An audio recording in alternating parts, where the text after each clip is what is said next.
Pendulum के बारे में बहुत सारे कंसेप्चुअल क्वेश्चंस हैं। उन क्वेश्चंस को कैसे सॉल्व किया जाता है आज मैं आपको इस लेक्चर में वो सिखाऊंगा। मैं आपको एक बात कहना चाहता हूँ कि हमें किसी भी क्वेश्चन को याद नहीं करना चाहिए, बल्कि उस क्वेश्चन के पीछे जो कॉन्सेप्ट है, लॉजिक है, उसको समझना चाहिए, ताकि हम उस कॉन्सेप्ट का इस्तेमाल करके उस जैसे लाखों करोड़ों क्वेश्चंस को सॉल्व कर सकें। आज के लेक्चर में सिर्फ एक ही कॉन्सेप्ट जिसको डिस्कस किया जाएगा वो है पेंडुलम का टाइम पीरियड, कि वो किस पे डिपेंड करता है। मैं डिफरेंट तरह की बातें करूँगा। अगर हम आसमान पे चले जाएं तो टाइम पीरियड पे क्या असर आएगा, अगर हम समुद्र में चले जाएं टाइम पीरियड पे क्या असर आएगा, अगर हम अंटार्कटिका में चले जाएं तो पेंडुलम के टाइम पीरियड पे क्या असर आएगा, अगर हम लिफ्ट में बैठ जाएं तो फलां पे क्या असर आएगा, अगर ज़मीन चलते चलते रुक जाए तो टाइम पीरियड पे क्या असर आएगा। इस तरह के क्वेश्चन जो हैं आज सॉल्व किए जाएंगे। आप लोगों को एक कंसेप्ट याद रखना है, किसी चीज़ की जो डिपेंडेंसी या इंडिपेंडेंसी होती है वो उसके फार्मूला से पता चलती है। तो ये पेंडुलम के टाइम पीरियड का फार्मूला है। इस टाइम पीरियड में ये चीज़ें हैं आपके सामने। हम इससे टाइम पीरियड कैलकुलेट कर सकते हैं। इसकी लेंथ पुट करना होगी और जी की वैल्यू पुट करना होगी। हमें समझना है लेंथ क्या है और जी क्या है। जी का मतलब होता है जिस पॉइंट पे पेंडुलम मौजूद है वहाँ ग्रेविटेशनल एक्सेलरेशन जो भी प्लैनेट होगा उसका। अब एल क्या चीज़ है, ये बड़ा अहम पॉइंट है, आपने ध्यान से सीखना है इसको। लेंथ हमेशा दो पॉइंटों के दरमियान होती है और यहाँ पे एक पॉइंट ये है, दूसरा पॉइंट ये वाला नहीं लेना, ये गलत है। हमें एक पॉइंट लेना, दूसरा वो पॉइंट लेना होता है जहाँ पे सारा मास एक्ट करता है। तो इसका सारा मास यहाँ पे एक्ट करेगा जिसको हम सेंटर ऑफ मास कहते हैं। सो इसकी लेंथ यहाँ से यहाँ तक ली जाएगी। ये बहुत ही कंसेप्चुअल पॉइंट है, इसको अच्छी तरह से आपने याद रखना है। Length is taken from pivot point two this point. अब अगली चीज़, लेंथ का तो मैंने आपको बता दिया। जी किस पे डिपेंड करती है, तो जी के बारे में बहुत सारे सवाल आएंगे। एक फार्मूला जो न्यूटन ने हमको दिया था, जी ग्रेविटेशनल कांस्टेंट, आपको इसकी वैल्यू पता है 6.67 × 10⁻11 m। m क्या है, जिस प्लैनेट पे हैं हम उसका मास। अगर ज़मीन पे है ज़मीन का मास, चांद पे है चांद का मास, जिस जगह पे होंगे उस प्लैनेट का मास लिया जाएगा। और रही बात आर की, आर का मतलब होता है जिस प्लैनेट पे भी हैं उसके सेंटर से फासला उस पॉइंट तक जहाँ पे जी कैलकुलेट करनी है। मिसाल के तौर पर इस पॉइंट पे जी कैलकुलेट करनी है तो ये ज़मीन के सेंटर से यहाँ तक। अगर इस पॉइंट पे जी कैलकुलेट करनी है तो यहाँ से यहाँ तक। अगर इस पॉइंट पे जी कैलकुलेट करनी है तो सेंटर से यहाँ तक। अगर इस पॉइंट पे जी कैलकुलेट करनी है तो सेंटर से यहाँ तक। सो मैंने आपको जी का समझा दिया। अब मैं आपसे सवाल पूछूंगा और आपने इसके मुझे आंसर देने हैं, साथ मैं भी आंसर दूंगा और लॉजिक बताऊंगा। सबसे पहला क्वेश्चन है कि आपका जो पेंडुलम है उसकी अगर लेंथ बढ़ जाए तो टाइम पीरियड पे क्या असर आएगा। तो फार्मूले को पूछो यार, जब भी डिपेंडेंसी या इंडिपेंडेंसी की बात आए तो फौरी फार्मूले के पास जाया करो, उससे पूछा करो यार बताओ। तो लेंथ बढ़ने से देखो, लेंथ बढ़ेगी टाइम पीरियड भी बढ़ जाएगा, ये लो इंक्रीज हो जाएगा। दूसरा सवाल, लेंथ कम हो जाए, अगर लेंथ कम हो जाएगी तो यार टाइम पीरियड भी कम हो जाएगा। अब एम्पलीट्यूड की बात आ जाए, अगर एम्पलीट्यूड बढ़ जाए इसकी वाइब्रेशन का तो टाइम पीरियड पे क्या असर आएगा। तो आंसर है यार टाइम पीरियड के अंदर तो एम्पलीट्यूड है ही नहीं, टाइम पीरियड उस पर डिपेंड नहीं करता। अगर एम्पलीट्यूड कम हो जाए तो भी टाइम पीरियड उस पर डिपेंड नहीं करता। अगर हम इसका एंगल बढ़ा दें, इसका एंगल अगर हम बढ़ा दें तो एंगल बढ़ाने से टाइम पीरियड पे कोई असर नहीं आता। अगर हम जी की वैल्यू बढ़ा दें तो सोचो, फार्मूले को देखो, जी जब बढ़ेगी ये इसके साथ इन्वर्स है, तो जब जी बढ़ेगी तो इसकी वैल्यू कम हो जाएगी, ये लो टाइम पीरियड कम हो जाएगा। थोड़ा और कंसेप्चुअल मैं आपसे सवाल पूछूंगा, अगर हम इसका मास डबल कर दें, अगर हम मास डबल कर दें पेंडुलम का, यहाँ पे जो मास है पेंडुलम का मास अगर मैं डबल कर दूं, दो गुना कर दूं या बढ़ा दूं, तो टाइम पीरियड पे क्या कोई असर आएगा। तो आंसर है टाइम पीरियड मास पे डिपेंड, पेंडुलम के मास पे डिपेंड नहीं करता, तो इस पर कोई असर नहीं आएगा। अब अगला क्वेश्चन है, अगर हम मास ऑफ अर्थ को बढ़ा दें, अगर मास ऑफ अर्थ बढ़ जाए तो टाइम पीरियड पे क्या असर आएगा। सोचो, यहाँ पे तो मास ऑफ अर्थ है ही नहीं, लेकिन यहाँ पे जी है, जी किस पे डिपेंड करती है, इस पे। अब अगर मास ऑफ अर्थ बढ़ जाएगा तो जी बढ़ जाएगी, अगर जी बढ़ जाएगी तो टाइम पीरियड कम हो जाएगा। सो अगर अर्थ का मास बढ़ेगा जी की वैल्यू, बोलो जी की वैल्यू बढ़ जाएगी, जब जी की वैल्यू बढ़ जाएगी तो टाइम पीरियड की वैल्यू कम हो जाएगी। अब मैंने यहाँ पे सवाल कर दिया कि समुद्र का सारा पानी उड़ जाए तो पेंडुलम की टाइम पीरियड पे क्या असर आएगा। यार जब समुद्र का सारा पानी उड़ना है तो ज़मीन का मास कम हो जाना है। जब ज़मीन का मास कम होना है तो जी की वैल्यू कम होनी है। जब जी की वैल्यू कम होनी है तो टाइम पीरियड की वैल्यू बढ़नी है, तो उसका जो टाइम पीरियड है वो बढ़ जाएगा। अब अगला क्वेश्चन कि ये एक पेंडुलम है जो ऐसे ऐसे वाइब्रेट कर रहा था, इसकी लेंथ L है, टाइम पीरियड T है। तो अब मुझे बताइए, इसके साथ मैंने ये शख्स को लटका दिया, ये इसके साथ हैंग कर दिया मैंने। आफ्टर हैंगिंग इसके टाइम पीरियड पे क्या असर आएगा। तो सोचो, जब ये नहीं लटका था तो इसकी लेंथ यहाँ से यहाँ तक थी, सेंटर ऑफ मास तक। जब ये लटक गया तो यार ये मास पहले इतना था, अब ये भी साथ आ गया। इसका जो सेंटर ऑफ मास है, its centre of mass is shifted downward. जब इसका सेंटर ऑफ मास नीचे चला जाएगा तो सोचो इसकी जो इफेक्टिव लेंथ है वो पहले यहाँ से यहाँ तक थी, यहाँ से यहाँ तक थी, अब यहाँ से यहाँ तक होगी, तो लेंथ बढ़ जाएगी। तो जब लेंथ बढ़ जाएगी तो मुझे बताओ, लेंथ बढ़ जाएगी तो टाइम पीरियड भी बढ़ जाएगा। देखने में ऐसा लगता है कि मास बढ़ने से तो इस पे असर नहीं है ना। भाई मास तो वाकई बड़ा है उसका, लेकिन यार उसकी लेंथ चेंज हो गई है। तो जब मास बढ़े साथ सोचो क्या लेंथ पे तो कोई असर नहीं आ रहा ना। ये पेंडुलम है, वाइब्रेट कर रहा है, इसके ऊपर मैंने शख्स को बैठा दिया। तो अब बताएं टाइम पीरियड पे क्या असर आएगा। तो यार जब ये यहाँ पे था तो इसका लेंथ यहाँ से यहाँ तक थी, जब ये ऊपर आ गया तो अब इसका ये वाला सारा मास लिया जाएगा। तो अब सेंटर ऑफ मास जो है इज शिफ्टेड अपवर्ड, इसका सेंटर ऑफ मास जो है ऊपर चला जाएगा, तो लेंथ जो है इफेक्टिव वो कम हो जाएगी। जब लेंथ इसकी कम हो जाएगी तो इससे पूछो, लेंथ कम हो जाएगी तो टाइम पीरियड भी कम हो जाएगा। अब एक अगला क्वेश्चन, अगर हम उसके ऊपर एक छोटे बच्चे को बैठाने के बजाय एक बड़े शख्स को बैठा दें। यहाँ छोटे शख्स को बैठाया था और यूँ समझे सेंटर ऑफ मास यहाँ पे आ गया, इसके ऊपर हम ज़्यादा हाइट वाले को बैठा दें। तो अब देखें इसका सेंटर ऑफ मास कहाँ आएगा, यहाँ पे। अगर बड़ी हाइट वाला शख्स ऊपर बैठाते हैं तो बड़ी हाइट वाला ऊपर जाएगा, सेंटर ऑफ मास उतना ऊपर चला जाएगा, लेंथ इसकी उतनी कम हो जाएगी। जब लेंथ कम हो जाएगी तो टाइम पीरियड भी कम हो जाएगा।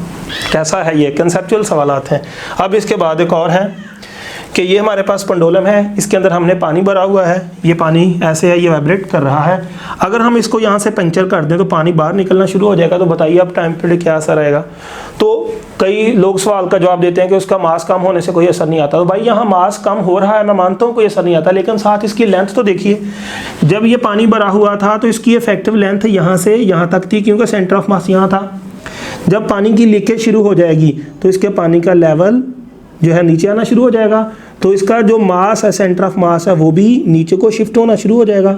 तो पहले सेंटर ऑफ मास यहाँ था, जब पानी बाहर ड्रॉप आउट होता जाएगा तो इसका जो लेवल है वो नीचे आता जाएगा। जब लेवल नीचे आता जाएगा सेंटर ऑफ मास नीचे आता जाएगा, सेंटर ऑफ मास नीचे आ जाएगा, लेंथ बढ़ जाएगी।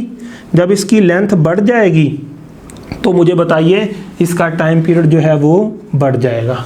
बात समझे कि नहीं। तो ये क्वेश्चन है। एक और सवाल देखिए, यहाँ पे पेंडुलम है, इस पेंडुलम को मैंने यहाँ बांधा, यहाँ एक बाउल है, बाउल के अंदर एक सैंड है, बाउल के अंदर मैंने रेत को डाल दिया, सैंड को डाल दिया, इसके अंदर मैं पानी डाल देता हूँ। तो बताइए नीचे से मैंने आग को जला दिया, यहाँ से हीट दे रहा हूँ। तो जैसे जैसे हीट दूंगा तो बताइए इसके टाइम पीरियड पे क्या असर आएगा। तो जब आप इसको हीट देंगे तो यहाँ जो नीचे वाला पानी है, हीट देने से पहले इसका सेंटर ऑफ मास यहाँ पे था, लेंथ यहाँ से यहाँ तक थी। जब हीट देंगे नीचे वाला पानी जो है ऊपर उठ जाएगा, नीचे की रेत जो है हल्की हो जाएगी। जब नीचे की रेत हल्की हो जाएगी तो ऊपर वाली रेत में अभी भी पानी मौजूद है, ठीक है। तो सेंटर ऑफ मास जो है इसका ऊपर शिफ्ट हो जाएगा। जब सेंटर ऑफ मास ऊपर शिफ्ट हो जाएगा तो इसकी जो लेंथ है वो कम हो जाएगी। लेंथ कम हो जाएगी तो इसका जो टाइम पीरियड है वो भी कम हो जाएगा। अब अगला सवाल, अर्थ का मास बढ़ा दें। तो अर्थ का मास बढ़ा दें, जी बढ़ जाएगी, जी बढ़ जाएगी तो टाइम पीरियड कम हो जाएगा।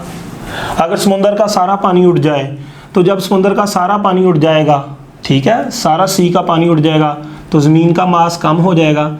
जब ज़मीन का मास कम हो जाएगा GM, तो जी की वैल्यू भी कम हो जाएगी। जी कम हो जाएगी, टाइम पीरियड बढ़ जाएगा। अगर हम मून पे चले जाएं तो जब आप मून पे चले जाएंगे तो ये जो मास है जितना ज़मीन का है, मून का मास ज़मीन से कम हो जाएगा, जी की वैल्यू कम हो जाएगी और टाइम पीरियड जो है वो बढ़ जाएगा। हिल स्टेशन पे चले जाएं हम, हिल स्टेशन पे, हिल स्टेशन का मतलब हम ज़मीन से किसी ऊंची जगह पे चले जाएं। जब आप ऊंची जगह पे जाएंगे, ठीक है, जब आप ऊंची जगह पे जाएंगे तो ये R ज़मीन के सेंटर से उसका फासला बढ़ जाएगा। ये बढ़ जाएगा तो जी की वैल्यू कम हो जाएगी, आर बढ़ जाएगा, जी की वैल्यू कम हो जाएगी और टाइम पीरियड की वैल्यू बढ़ जाएगी। अगर हम सी लेवल पे यानी समुंदर पे चले जाएं तो समुंदर पे जाने से हम ज़मीन के सेंटर के पास आ जाते हैं। समुंदर का लेवल ज़मीन के लेवल से थोड़ा नीचे होता है आमतौर पे। जब आप उधर गए तो आप ज़मीन के सेंटर के पास आ गए, तो जो आर है ज़मीन के सेंटर से फासला कम हो जाएगा, जी की वैल्यू बढ़ जाएगी और टाइम पीरियड की वैल्यू कम हो जाएगी। पोल्स, ज़मीन है ये हमारी, ये वाले पॉइंट जो होते हैं ये पोल्स होते हैं। ये आपका जो है ईस्ट है, ये वेस्ट है और ये वाली लाइन को इक्वेटोरल लाइन कहते हैं, ठीक है। पोल जो होते हैं ये ज़मीन के सेंटर के पास होते हैं और जो इक्वेटर का फासला होता है ज़्यादा होता है, तकरीबन 21 किलोमीटर, जितना ये है ना ये इससे 21 किलोमीटर ज़्यादा होता है, तो पोल पास पड़ते हैं। अगर पोल पास पड़ते हैं तो पोल्स पर जी की वैल्यू ज़्यादा होती है, यानी कि अगर हम पोल्स पे चले जाएं तो ज़मीन के सेंटर से उसका फासला जो है आर कम है, जी की वैल्यू ज़्यादा है, टाइम पीरियड की वैल्यू कम हो जाएगी। इक्वेटर पे चले जाएं, जो इक्वेटर होता है वो ज़मीन के सेंटर से दूर होता है, यानी आर ज़मीन के सेंटर से फासला ज़्यादा होता है, वहाँ जी की वैल्यू कम होती है। अगर जी की वैल्यू कम है तो वहाँ पे बेटा जो टाइम पीरियड है वो क्या होगा, अगर जी की वैल्यू कम है तो वहाँ पे टाइम पीरियड जो है वो ज़्यादा हो जाएगा। स्टॉप स्पिनिंग, अर्थ घूमना बंद कर दे। अगर हम बात करें स्पिनिंग की, ज़मीन जब अपने गिर्द घूमती है, ज़मीन के अपने गिर्द घूमने से एक फोर्स जनरेट होती है जिसको हम बोलते हैं सेंट्रीफ्यूगल फोर्स, वो चीज़ों को बाहर फेंकती है।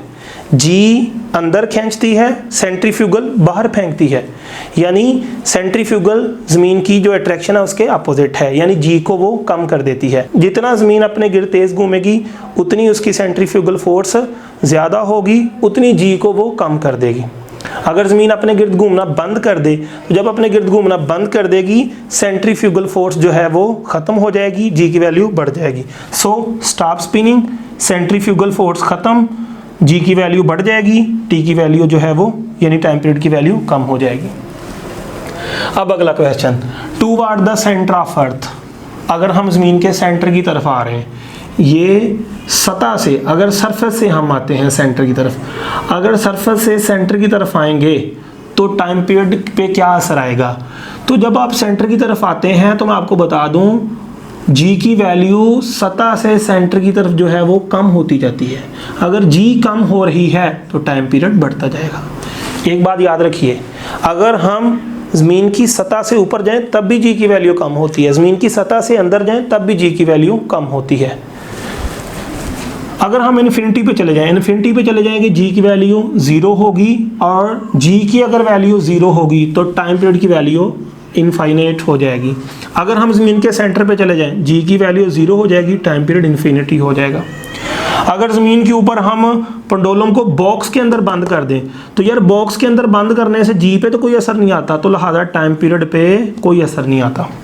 अगर हम मूविंग कार के ऊपर ये पेंडुलम लगा दें तो यार मूविंग कार के ऊपर पेंडुलम लगाने से ना तो इसकी लेंथ पे असर आता है ना जी पे असर आता है, लिहाजा मूविंग कार पर भी टाइम पीरियड पे कोई असर नहीं आएगा।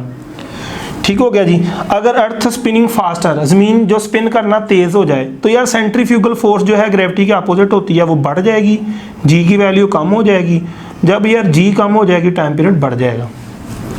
अब कुछ केसेस हैं हमारे पास लिफ्ट के। लिफ्ट जो हमने फर्स्ट ईयर में पढ़ी हुई है, एक लिफ्ट है जो रेस्ट में है। जब लिफ्ट रेस्ट में होती है तो उसका एक्सेलेरेशन जो होता है वो 0 होता है, तो जी की वैल्यू ना बढ़ती है ना कम होती है, सो टाइम पीरियड में कोई फ़र्क नहीं आएगा। अगर ऐसी लिफ्ट की बात कर रहे हैं जो मूव कर रही है यूनिफॉर्म स्पीड से, जिसकी स्पीड क्या है, यूनिफॉर्म स्पीड है, वो ऊपर मूव कर रही है, इतना ज़्यादा दूर ना जाए, और यह यूनिफॉर्म नीचे मूव कर रही है, उसके अंदर एक्सेलेरेशन कितना होगा 0, और जी की वैल्यू पे कोई असर नहीं आएगा, लिहाजा टाइम पीरियड पे भी कोई असर नहीं आएगा। एक ऐसी लिफ्ट के अंदर बैठे हैं जिसको नीचे का एक्सेलेरेशन लगाया जा रहा है, तो आपको पता है जब भी कोई लिफ्ट नीचे को एक्सेलरेट करती है, आपने पढ़ा फर्स्ट ईयर में, उसके अंदर जी की वैल्यू कम हो जाती है। जब जी की वैल्यू कम हो जाएगी तो टी की वैल्यू इंक्रीज हो जाएगी। अगर ऐसी लिफ्ट में बैठे हैं जिसको ऊपर को खींचा जा रहा है, ऊपर को एक्सेलरेशन दिया जा रहा है, तो आपको पता है जब भी लिफ्ट को ऊपर खींचते हैं तो जी की वैल्यू यानी वेट बढ़ जाता है, जी की वैल्यू बढ़ जाती है, टाइम पीरियड की वैल्यू कम हो जाती है। अगर हम फ्री फॉल लिफ्ट के अंदर पेंडुलम लगा दें, अगर ये फ्री फॉल कर रही है तो आपको पता है जब ये फ्री फॉल करेगी जी की वैल्यू यानी वेट की वैल्यू 0 हो जाएगी, जी की 0 तो वेट भी 0, तो जब जी 0 तो तो टाइम पीरियड कितना हो जाएगा, इनफाइनाइट हो जाएगा। अगर हम किसी स्पेस स्टेशन के अंदर बैठे हैं या किसी सैटेलाइट में है जो ज़मीन के गिर्द घूम रहा है, तो वहाँ पे जी की वैल्यू 0 होगी। जब जी की वैल्यू 0 होगी तो पेंडुलम का जो टाइम पीरियड है वो इन्फिनिटी होगा। अब अगला क्वेश्चन है कि जो पेंडुलम है उसकी फ्रीक्वेंसी के बारे में क्या कहेंगे। तो जो मैंने इसके टाइम पीरियड के बारे में कहा, फ्रीक्वेंसी के बारे में सारी बातें उलट हो जाएंगी, क्योंकि फ्रीक्वेंसी का फार्मूले में L/G नहीं बल्कि G/L आता है और 2π की जगह 1/2π आता है। एक और बात बताऊं, जो आपकी ज़मीन की स्पिनिंग है उसका असर पोल्स पे नहीं होता। सारी ज़मीन जो है स्पिन कर रही है, लेकिन पोल्स वाले जो पॉइंट्स हैं वो उस पे स्पिन का कोई असर नहीं आएगा।